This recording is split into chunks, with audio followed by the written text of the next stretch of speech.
నమోదైన SC ST atrocity కేసుపై LB Nagar MLA Sudheer Reddy స్పందించారు. బీజేపీ కాంగ్రెస్ కుట్రలో భాగంగానే తనపై ఎస్సీ ఎస్టీ అట్రాసిటీ కేసు పెట్టారని ఎమ్మెల్యే సుధీర్ రెడ్డి విమర్శించారు. తాను ఎవరినీ కించపరచలేదన్నారు. కాంగ్రెస్ బీజేపీ నాయకుల హనీమూన్ యాత్ర చేస్తున్నారని మాత్రమే అన్నానన్నారు. తన వ్యాఖ్యలను వక్రీకరించారని ఎమ్మెల్యే సుధీర్ రెడ్డి అన్నారు. అక్రమ కేసులపై పోరాడతానంటున్న ఎమ్మెల్యే సుధీర్ రెడ్డితో మా ప్రతినిధి Saidulu face to face. LB Nagar BRS party MLA Sudheer Reddy పైన ఎస్సీ ఎస్టీ కేసు నమోదైంది. అసలు ఎందుకు ఆ కేసు నమోదు గల కారణాలు ఏంటి మాట్లాడదాం. మనతో పాటు ఎమ్మెల్యే గారు ఉన్నారు. సుధీర్ రెడ్డి గారు, సార్ చెప్పండి, మీ పైన ఎస్సీ ఎస్టీ కేసు నమోదైంది. అసలు ఏంటి సార్, ఏ ఉద్దేశంతో ఈ కేసు నమోదైంది అనుకుంటారు? ఏం జరిగింది సార్? కేవలం రాజకీయ దురుద్దేశంతో సుధీర్ రెడ్డి మీద బురద జల్లాలనే ఉద్దేశంతో కొంతమంది భారతీయ జనతా పార్టీ కార్పొరేటర్లు, మరి అలాగే కాంగ్రెస్ పెద్ద నాయకులైన మధుయాష్కి గారు అందరూ కూడా ఈ కార్యక్రమానికి శ్రీకారం చుట్టిండ్రు. కాంగ్రెస్ బీజేపీ కలిసి కుట్రలో భాగంగా ఈ కేసు నమోదైంది అంటారా? అదే విషయం, కాంగ్రెస్ బీజేపీ కలిసి హనీమూన్ చేస్తున్న పదాన్ని అందుకోసమే వాడాల్సి వచ్చింది. దాన్ని వీళ్ళు ఏం చేసినంటే వక్రీకరించి దాన్ని మమ్మల్ని అన్నారని చెప్పేసి ఈరోజు రాజకీయంగా రచరచ చేసి సుధీర్ రెడ్డిని డిఫేమ్ చేయాలని చెప్పి ఏదో ప్రయత్నాలు చేస్తూ ఉన్నారు.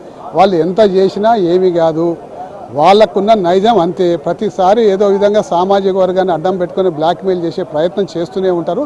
ప్రత్యేకించి ఒక గిరిజన మహిళా కార్పొరేటర్ పేరు తీశారంటారు. అసలు తీశారా సార్, లేకపోతే ఓన్లీ ఆ కార్పొరేటర్? నేను అనుకుంటున్నా, నాకు కరెక్ట్ గుర్తులేదు.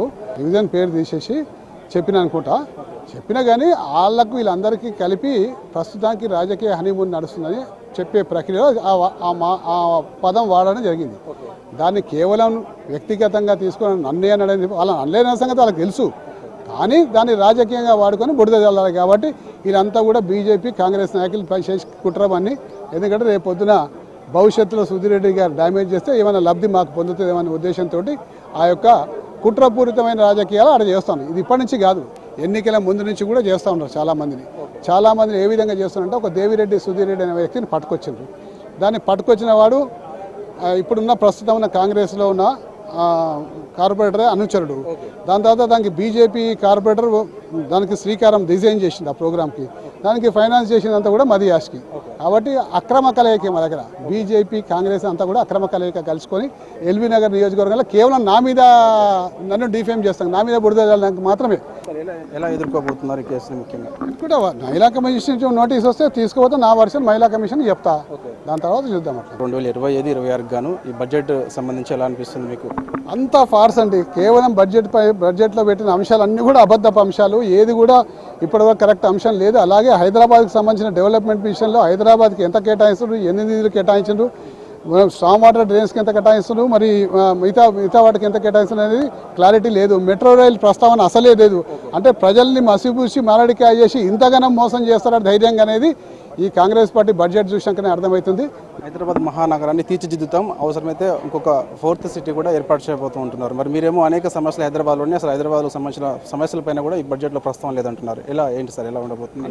హైదరాబాద్ నగరాన్ని డెవలప్ చేసుకుంటూ ఇదే విధంగా ప్రోగ్రెస్ తీసుకుపోతూ 4th సిటీ చేయి, 5th సిటీ చేయి, మాకేం అభ్యంతరం లేదు. దీన్ని నాశనం చేసి ఇంకో సిటీ కడతా అంటున్నావు. దీని గురించి ప్రస్తావనే లేదు. ఇంకో సిటీ మాత్రం బ్రహ్మాండంగా కడతా ఉంటాం. ఇక్కడ నివసిస్తున్న ప్రజలు ఏం కావాలి, ఇక్కడ నివసిస్తున్న పిల్లలు ఏం కావాలి, వాళ్ళకి మౌలిక సదుపాయాలు ఏం కావాలి, వాటి ప్రస్తావన లేకుండా ఇంకో సిటీకి కడతా అంటే ప్రజలు ఎట్లా నమ్ముతారు నేను? కాబట్టి ప్రజలను కేవలం అబద్ధాలు చెప్పి పబ్బం గడుపుకునే బడ్జెట్ ప్రసంగం ఇది. ఎలా ఉండబోతుంది సార్? గ్రేటర్లో అనేక సమస్యలు ఉన్నాయి, మీ పార్టీ తరఫున కార్యాచరణ ఏ విధంగా ఉండబోతుంది? తప్పనిసరిగా పోరాడతాం ఈ ప్రభుత్వం మీద. హైదరాబాద్ నగర ప్రజలకు కావాల్సిన మౌలిక సదుపాయ విషయంలో ఎటువంటి కాంప్రమైజ్ అనే ప్రసక్తి లేదు. వాళ్లకు పోరాడి నిధులు అందజేసి వాళ్ళకి డెవలప్మెంట్ చేస్తాం. Thank you very much. చూస్తున్నాం కదా, ఎమ్మెల్యే సుధీర్ రెడ్డి పైన ఎస్సీ ఎస్టీ అట్రాసిటీ కేసు, అది బీజేపీ ఇటు కాంగ్రెస్ రెండు పార్టీలు కుట్రలో భాగంగానే నమోదైందని చెప్పేసి కూడా ఎల్బీనగర్ ఎమ్మెల్యే సుధీర్ రెడ్డి చెప్తున్నారు. వీటితో పాటుగా ఈసారి రాష్ట్ర బడ్జెట్ కూడా అంత డొల్లాగా ఉన్నది. గ్రేటర్ హైదరాబాద్ సమస్యలపైన ఎక్కడ కూడా ప్రస్తావనకు తీసుకురాలేదని చెప్తున్నారు MLA Sudheer Reddy. Video journalist బండితో సైదులు రాజు న్యూస్, అసెంబ్లీ నుంచి.